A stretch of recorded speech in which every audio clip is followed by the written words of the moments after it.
Fala aí, galera do médium militar, né? Isso, médium militar.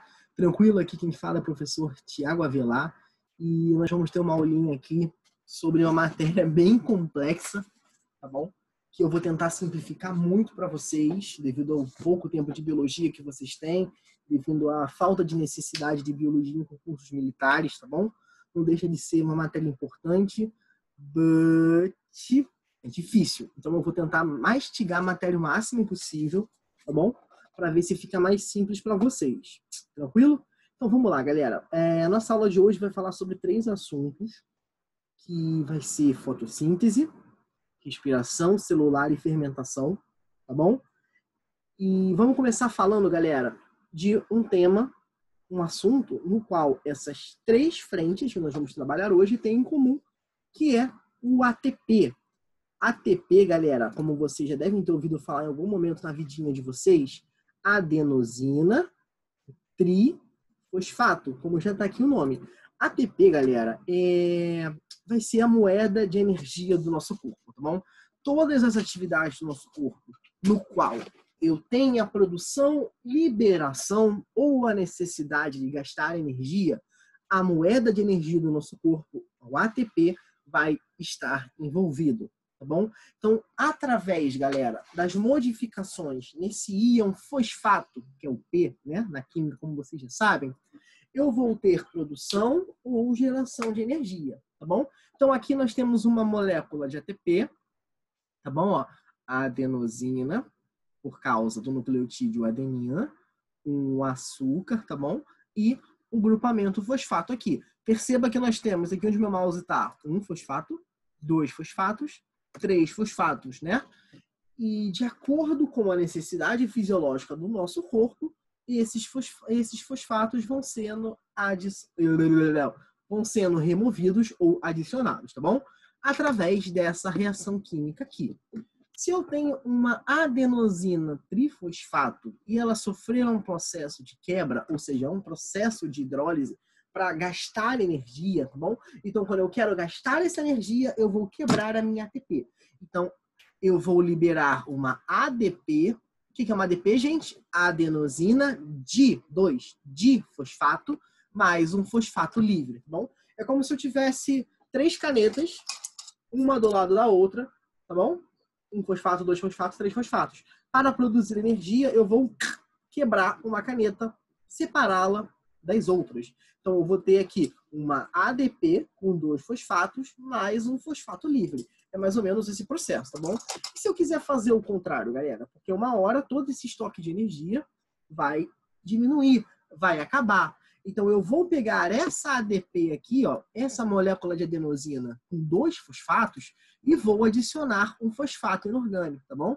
Através de um processo chamado de fosforilação. Então, quando eu quero gastar energia do nosso corpo, pessoal, eu pego a ATP e quebro ela em ADP mais fosfato. Pego uma molécula de 3 fosfatos, adenosina trifosfato, e formo com isso uma adenosina difosfato, 2 fosfatos, tá bom? Mais um fosfato inorgânico, fosfato não assimilado a moléculas de carbono, tá? E se eu quiser fazer o contrário, montar energia, que a gente vai ver numa parte da aula aqui hoje, eu vou pegar essa adenosina difosfato com um fosfato livre, 2 mais 1, 3, e vou formar uma molécula de ATP. Tá bom, galera? Vamos seguir o jogo aqui para começar a nossa aula de fotossíntese, galera. Fotossíntese é um processo no qual no caso não eu, né, mas os seres vivos vão produzir glicose. Glicose, galera, que é o combustível no qual os seres vivos vão utilizar para funcionar. O nosso corpo é como se fosse um carro e a nossa gasolina é a glicose, tá bom? Os seres vivos vão utilizar a glicose como matéria-prima bruta para a produção de energia. Ou seja, o ser vivo ele vai pegar a glicose, o açúcar, tá bom? Que é o carboidrato, e vai transformá-la em energia. Nós não produzimos glicose de forma involuntária, tá bom? Nós precisamos nos alimentar e pegar essa glicose através de fatores externos, de corpos externos, tá bom? Alguns organismos, como plantas e como algas, eles vão fazer o que nós chamamos de fotossíntese, que é produzir de forma autônoma essa glicose. Então, plantas, algas ou até mesmo algumas bactérias, galera, são o que nós chamamos de seres perfeitos no que diz respeito à produção de energia. Porque eles ficam ciclando a todo momento. Eu tenho glicose e produzo energia. Com a energia, eu produzo mais glicose. E então, ele consegue se sustentar sozinho, sem a necessidade de uma alimentação, tá bom? E esses organismos que fazem fotossíntese, galera, eles, em sua grande maioria, possuem uma organela chamada de cloroplasto, tá? Esse cloroplasto tem várias estruturas, galera, no qual o processo fotossintético vai acontecer. Mas a fotossíntese é um processo muito grande e muito complexo, tá bom? Nós não vamos desmembrá-lo na forma molecular, na forma atômica, que nem seria numa aula de pré-vestibular, por exemplo. Porque para vocês, do médio militar, não é interessante, tá bom? Então vocês precisam saber que a fotossíntese, galera, ela vai acontecer dentro desse cloroplasto, que é uma organela exclusiva de células vegetais. Tudo bem? Beleza? Nessas membranas aqui, chamadas de tilacoides, uma parte da fotossíntese vai acontecer. É uma estrutura que acontece dentro dos cloroplastos. Assim como outras estruturas vão acontecer no que nós chamamos de grânum, tá bom? Que é um outro espaço que tem aqui dentro. Assim como eu vou ter etapas que vão acontecer nessa parte que eu não tenho, galera, tilacoides, tá bom? Que nós chamamos de estroma. Bem, however, isso não é tão importante para vocês. O que vocês precisam saber é que a fotossíntese, ela vai acontecer dentro do cloroplasto, tá bom? Lembrando que a fotossíntese, galera, ela não vai produzir a quantidade de energia que o ser vivo precisa para viver, tá bom? O grosso da fotossíntese, o mais importante, é a produção de glicose, tá bom? A planta vai fazer energia que nem a gente no processo que nós vamos aprender mais para frente. Então vamos lá, galera. Fotossíntese é o processo no qual os seres vivos, alguns seres vivos no caso, vão pegar a luz na forma física, na forma de fótons, e vão convertê-la em energia química. Energia química chamada de glicose, que nós estamos falando, tá bom? Como eu já falei para vocês, isso vai acontecer dentro dos cloroplastos, e esses cloroplastos, galera, eles são verdinhos. Eles são verdes porque eles possuem uma molécula, um pigmento, chamado de clorofila. E essa clorofila, galera, nós vamos ter de vários tipos, clorofila A, clorofila B. A clorofila A ela é a mais importante de todas, tá bom? Não precisa saber as diferenças entre as clorofilas A, clorofila B e etc. Vocês só precisam saber que a principal é a clorofila A, tá bom? A diferença entre elas são questões físicas, variações de comprimentos de onda de luz que elas podem absorver, tá bom? Vamos ter outros pigmentos que vão ajudar no processo, como a clorofila B, o beta-caroteno, tá bom? Xantófila. Mas para vocês, médio militar, vocês vão ter que focar na clorofila A, tá bom? Que está dentro dos cloroplastos. Então, a equação geral da fotossíntese é o seguinte, galera. Junto com os sais minerais que a planta vai pegar no solo, galera, a planta também vai absorver um gás carbônico e a água. Então, galera, o material que a planta precisa para fazer a fotossíntese são os sais minerais, o gás carbônico e a molécula de água. Tudo isso, galera, na presença da luz. Então, a fotossíntese, galera, a maior parte dela só vai poder acontecer devido à presença da luz. O start dela só vai acontecer na presença da luz. Existem etapas que eu vou conseguir fazer, sim, sem luz, mas a grande maioria delas não, tá bom? O start, o início da fotossíntese, a luz se faz extremamente necessária, tá bom?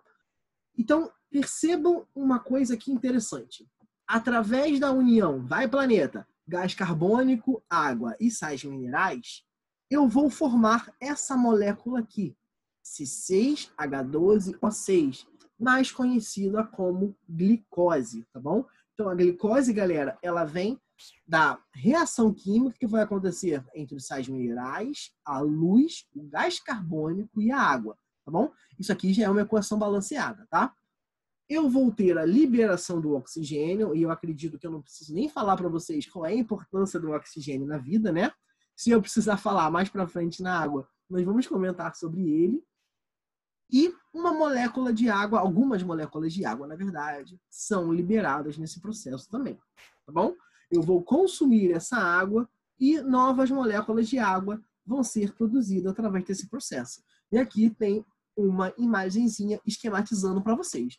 Esse é o mais fundo que vocês da turma média militar vão adentrar na questão da fotossíntese. Nós não vamos ver questão de fotossistemas, pulo de elétrons dentro da molécula, porque não é necessário para vocês, tá bom? Eu estaria só complicando a cabecinha de vocês e nós estamos aqui para ajudar, tá? Vamos lá, galera. Nós temos alguns fatores que podem influenciar a fotossíntese, tá bom? Então, nem sempre, galera, a taxa de fotossíntese, a taxa de produção de glicose vai ser o máximo, o que nós chamamos de ponto de saturação. Vamos supor que eu tenho esse quarto aqui cheio de laranja, mas só tenho eu e um filho meu dormindo aqui no quarto. 2 pessoas, tá bom? Então, nós só temos 2 bocas para comer essas laranjas todas. Então, não dá, galera, para eu ter um consumo maior do que 2 laranjas. Concordam? 2 laranjas, uma para mim, uma para ele. Nós acabamos essa laranja, pegaremos outra laranja. Vamos acabar essa outra laranja, pegaremos outra laranja. Então, esse ponto máximo, galera, no qual a minha boca e a do meu filho estão sendo utilizadas, eu chamo de ponto de saturação. Então, galera, o ponto de saturação é a taxa no qual a planta está fazendo o máximo de fotossíntese que o corpício dela vai suportar, tá bom? Então, a intensidade da luz, galera, vai ser um dos fatores que vai influenciar a taxa de fotossíntese, a produção de glicose dessa planta, tá bom?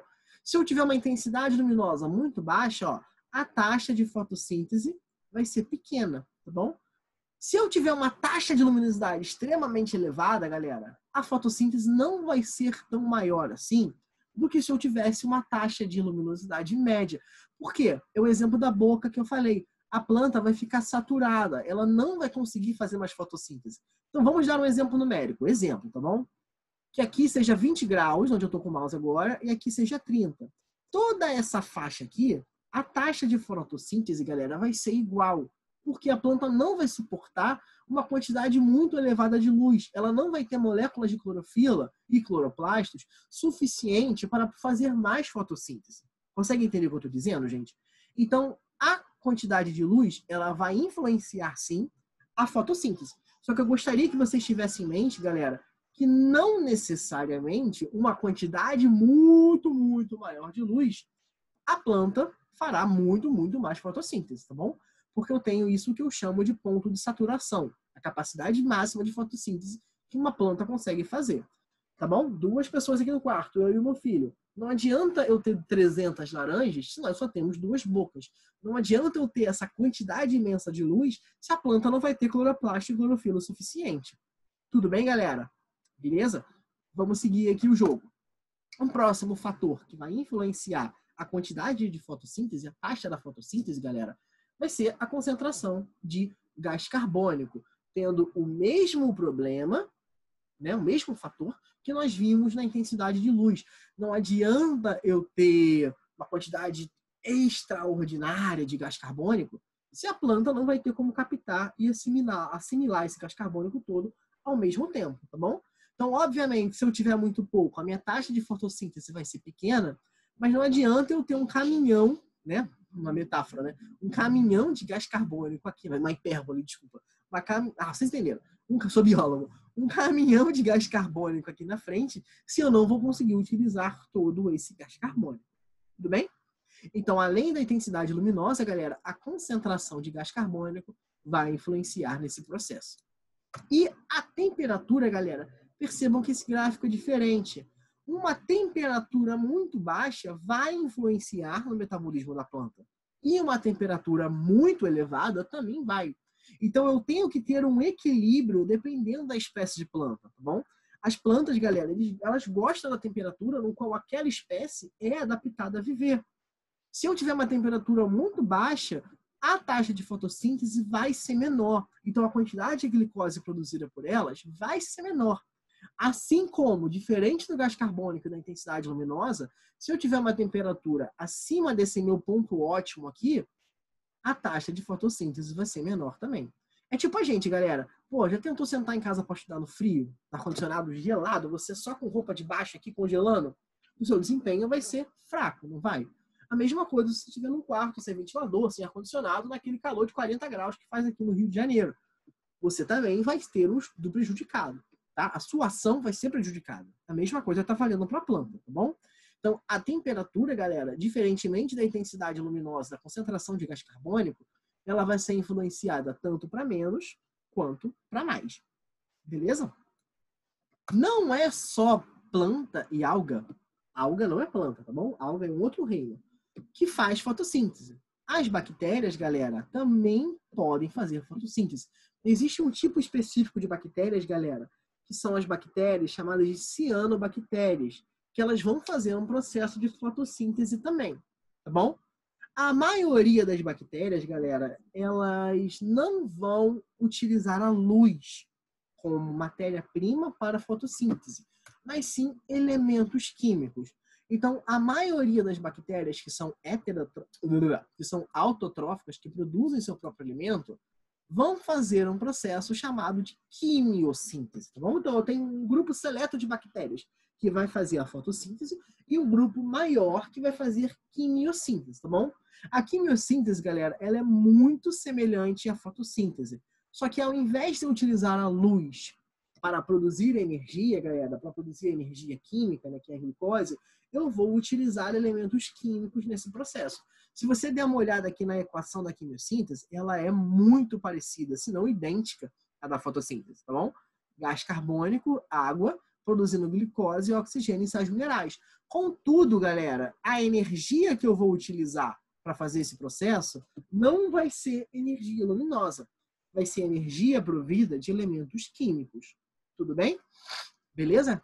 Então, vamos falar aqui do outro processo da aula, galera, que é a respiração. Mas não é respiração de pulmão, tá bom? É uma respiração celular, tá? Então, vamos supor o seguinte. Você, organismo heterotrófico, que não produz seu próprio alimento, está ingerindo lá a sua macarronada, botando glicose para dentro, botando açúcar. Essa glicose, galera, ela tem que ser transformada, em sua grande parte, né, em energia, assim como as plantas fazem, tá bom? Então, a planta, depois da fotossíntese, ela vai fazer a respiração celular, assim como o seu corpo, só que o seu corpo não faz fotossíntese, tá bom? A respiração celular, galera, é um processo catabólico. O que isso quer dizer? É um processo no qual a quebra de moléculas. Então, o nosso corpo vai pegar essa glicose e vai quebrá-la em unidades menores, tá bom? Vamos oxidar esses compostos orgânicos, no qual o mais conhecido é a glicose. E com qual intuito nós vamos quebrar essa glicose? Produzir energia. E onde isso vai acontecer? Nas mitocôndrias. Então, olha só, nós não temos cloroplasto, porque nós não fazemos fotossíntese. Contudo, tanto nós, animais, como as plantas, vão ter as mitocôndrias, que é a organela onde a maior parte da respiração celular vai acontecer, tá bom? Então, a respiração celular, galera, ela vai pegar a glicose junto com o oxigênio. Então, o oxigênio que nós respiramos vai ser utilizado para a produção de energia, tá bom? E eu vou liberar gás carbônico e água nesse processo. Água não necessariamente na forma de suor, tá bom? Mas uma água molecular dentro das nossas células. A respiração celular, ela vai ter 3 etapas, tá bom? Eu gostaria de manter aqui, botar aqui uma aspas para você, que a respiração celular, ela só vai poder acontecer na presença de oxigênio. Então, se eu não tiver oxigênio no meu corpo, a respiração celular não vai acontecer. O que vai acontecer é um processo chamado fermentação. Nós vamos girar a chave da produção de energia para o outro lado, tá bom?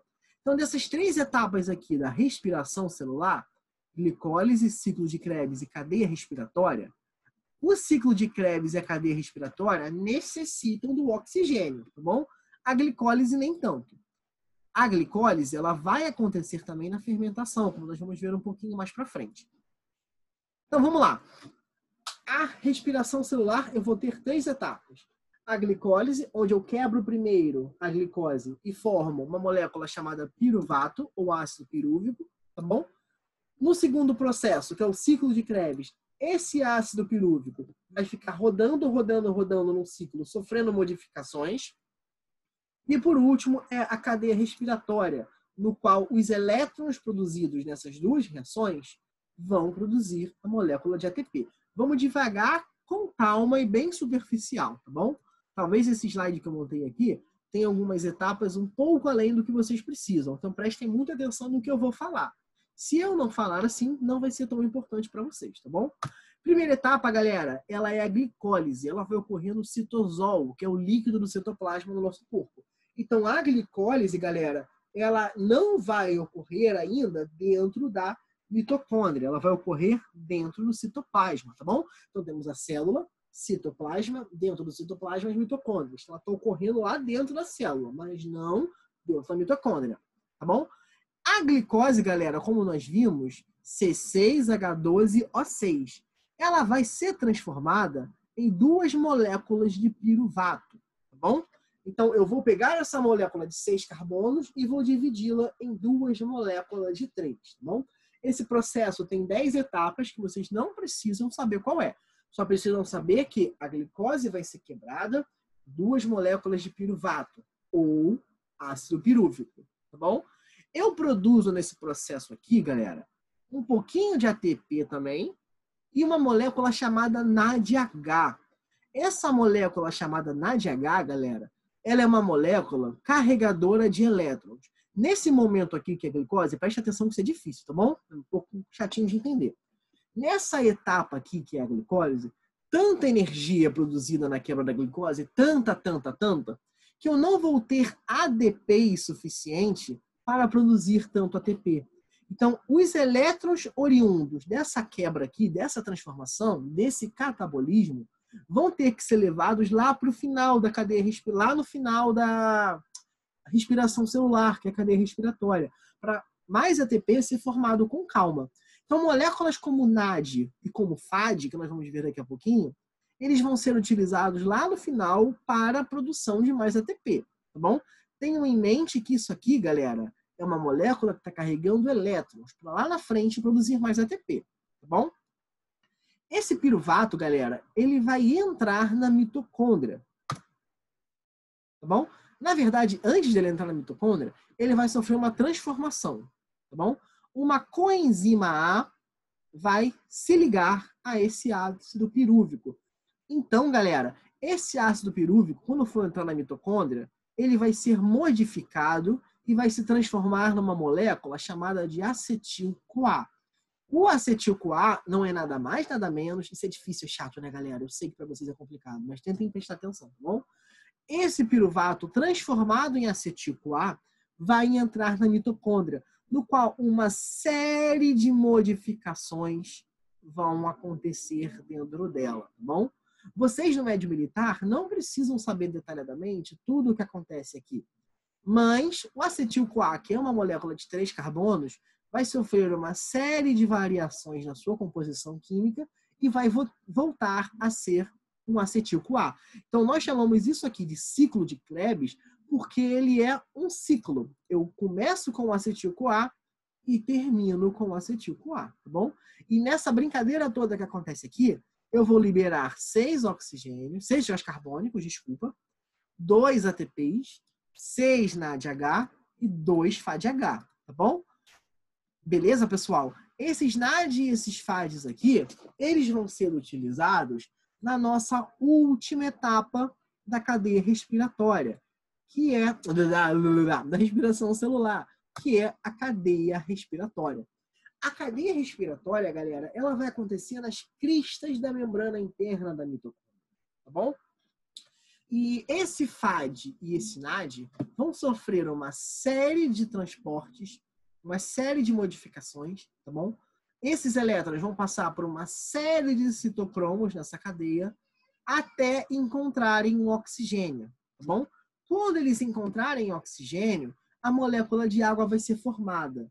E nesse processo aqui, eu vou ter a produção de ATP, tá bom? Eu não vou aprofundar muito nesses citocromos, eu não vou falar muito o que está acontecendo aqui.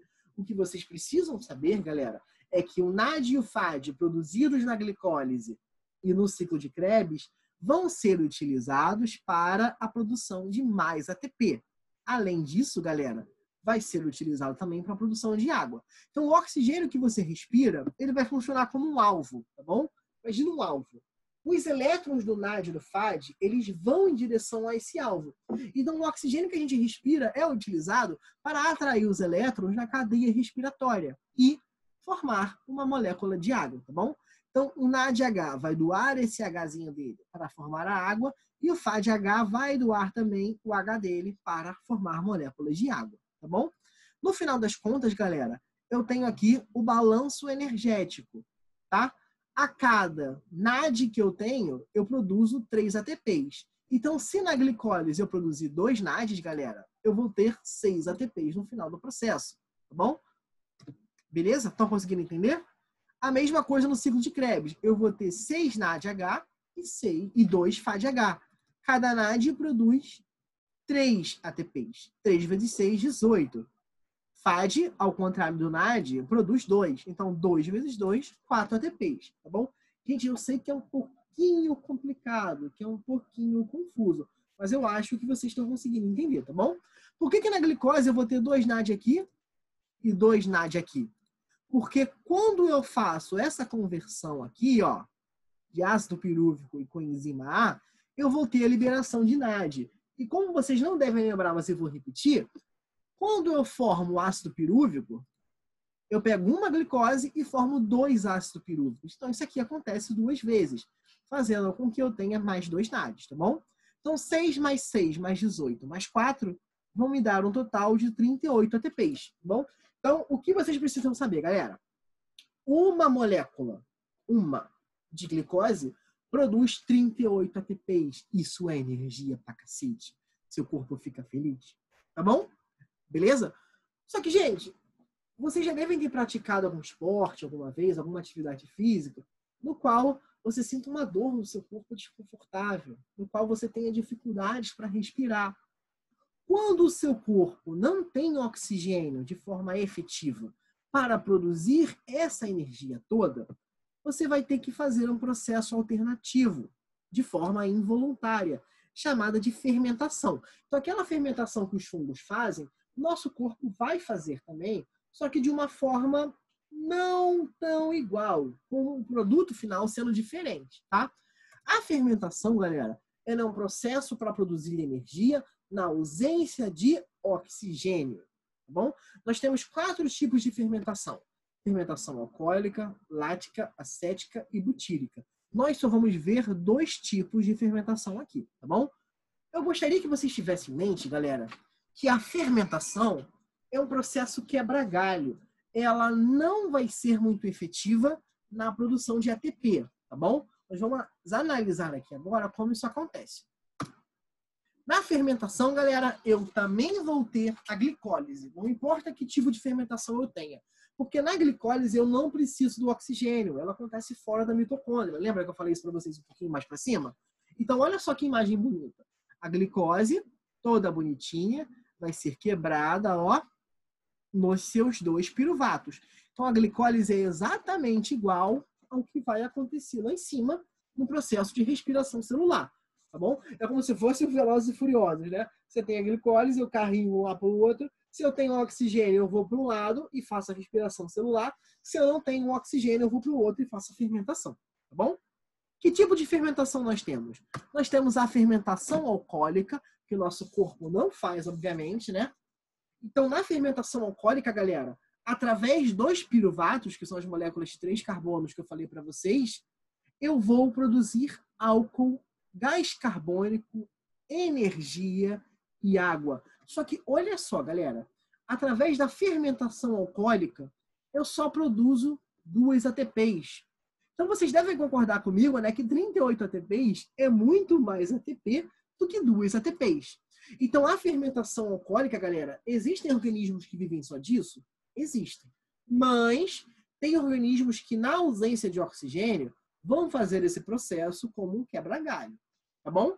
É muito utilizado para produção de vinho, produção de cerveja. Você, quando faz o seu... Ai, foi mal, gente, de alergia. Quando faz um bolo, uma torta, uma pizza, não coloca no forno para ficar quentinho, para esquentar? aquilo, o fermento biológico que você coloca, vai fazer fermentação alcoólica. Mas eu garanto que tem aluno perguntando assim, professor, por que quando eu como bolo e pizza eu não fico doidão então? Porque o calor que está ali dentro do forno faz esse álcool, esse etanol do bolo, da pizza, evaporar e ir embora. E nós, galera, seres humanos, nós fazemos o que nós chamamos de fermentação lática. Isso quer dizer que nós produzimos leite? Não, tá bom? Isso quer dizer que nós produzimos ácido lático. Então, você já praticou algum esporte, já fez uma atividade, ficou com aquela dorzinha queimando no seu corpo, não é? Isso, galera, acontece porque os nossos músculos, eles são queimados na ausência do oxigênio ou na não chegada do oxigênio no corpo. Então, o seu músculo vai fazer, ó, que bonitinho aqui, a glicólise, produzir o piruvato, mas ele vai produzir, galera, apenas 2 moléculas de ATP. Porque eu não vou ter aqui ciclo de Krebs, eu não vou ter aqui cadeia respiratória. Eu vou ter aqui uma fermentação lática, tá bom? Uma atividade física muito intensa, o oxigênio não consegue chegar nas nossas células. Isso é um processo anaeróbico, chamado de fermentação. Tudo bem, galera? É uma forma de você, ó, produzir ATP rapidamente, mas devido a isso, galera, você não vai produzir muito ATP. Você vai pegar o ácido lático e vai converter esse ácido lático em glicose, tá bom? E, infelizmente, como eu não tenho oxigênio, eu vou produzir pouca ATP, pouca energia. Tudo bem, galera? É uma matéria difícil, eu tentei deixar o mais resumido possível para vocês e eu espero que vocês tenham conseguido entender, tá bom? Qualquer coisa nas aulas online, com o professor tirando dúvida, o negócio vai ficar mais claro e mais tranquilo com os exercícios, tá bom? Grande abraço para vocês, nos vemos depois. Deixa eu pausar aqui a gravação. Valeu, fui!